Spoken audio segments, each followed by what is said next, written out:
जगत के सारे भोग एक साथ मिल जाने के उपरांत भी मनुष्य को कभी पूर्ण सुख नहीं प्राप्त हो सकता, क्योंकि संसार के सुख उसी प्रकार से है जैसे तेज धूप में चमकती हुई बालू लगता है दूर से कि पानी है।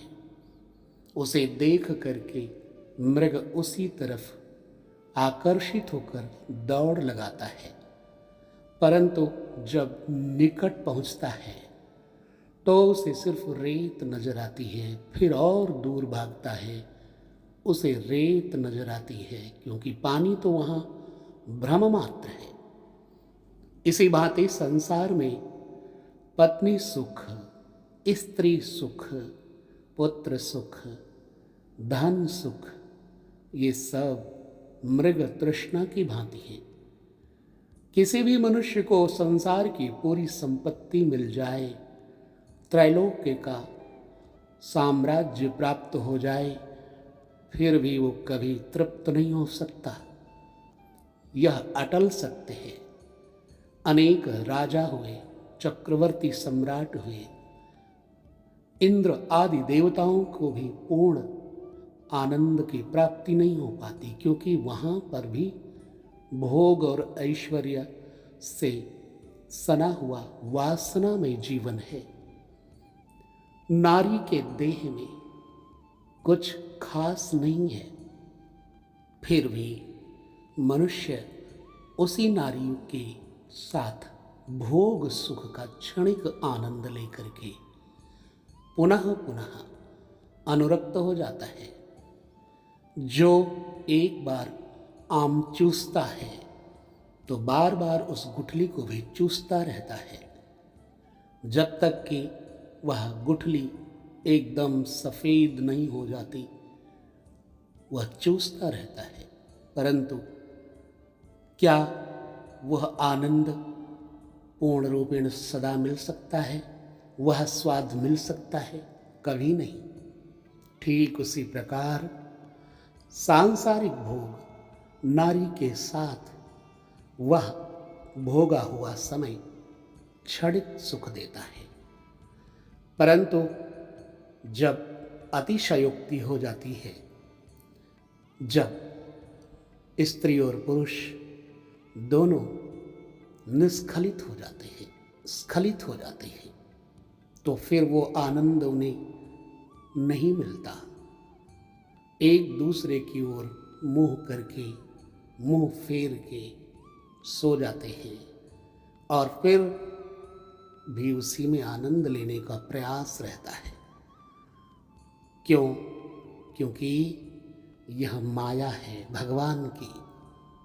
भगवान ने स्त्री और बालक मोह के लिए ही बनाए हैं।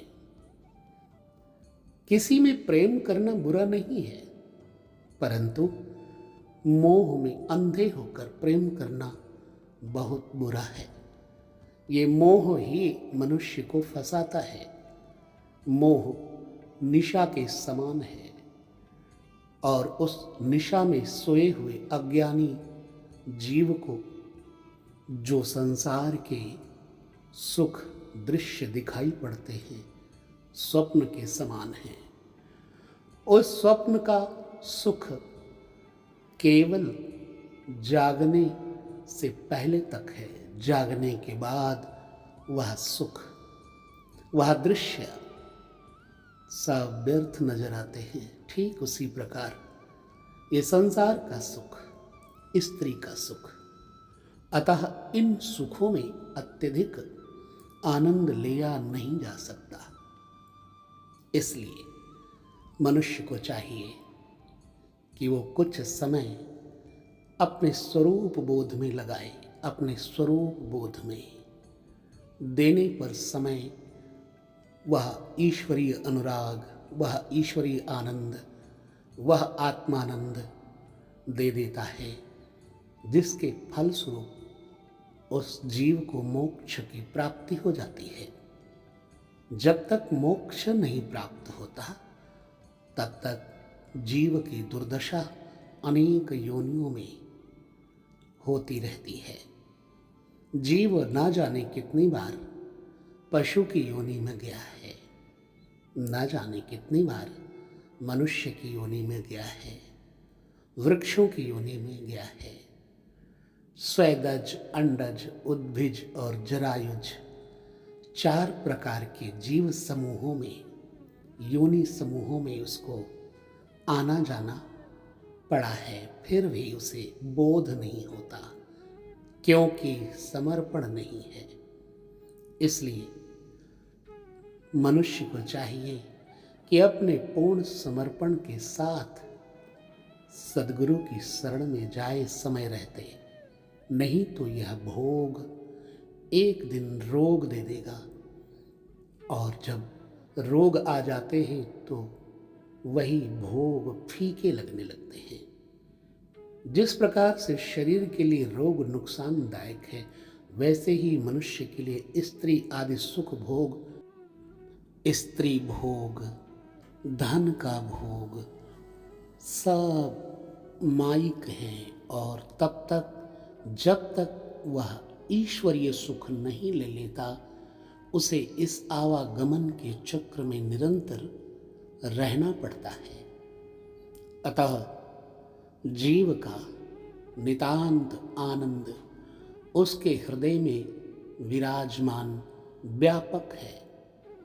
अपने उस हृदय के अंतर समूह में, कमल कोश में प्राणायाम इत्यादि की पद्धति से प्रवेश करके अपने समस्त दोषों को समूल समाप्त कर देना चाहिए। समय है तो अभी है, क्योंकि ये समय जो चल रहा है वो सिर्फ मोक्ष के लिए है। ये समय भोग के लिए नहीं है, यह समय योग के लिए है। योग अर्थात ईश्वर के साथ स्वयं का जोड़।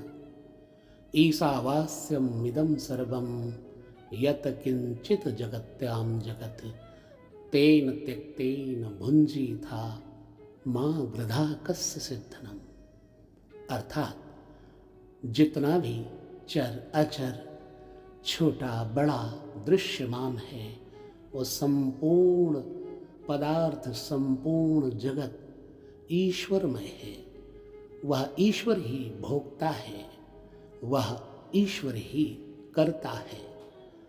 इसमें मेरा कोई कार्य सिद्ध नहीं होने वाला, अर्थात स्वयं को जाने और शांत हो जाए।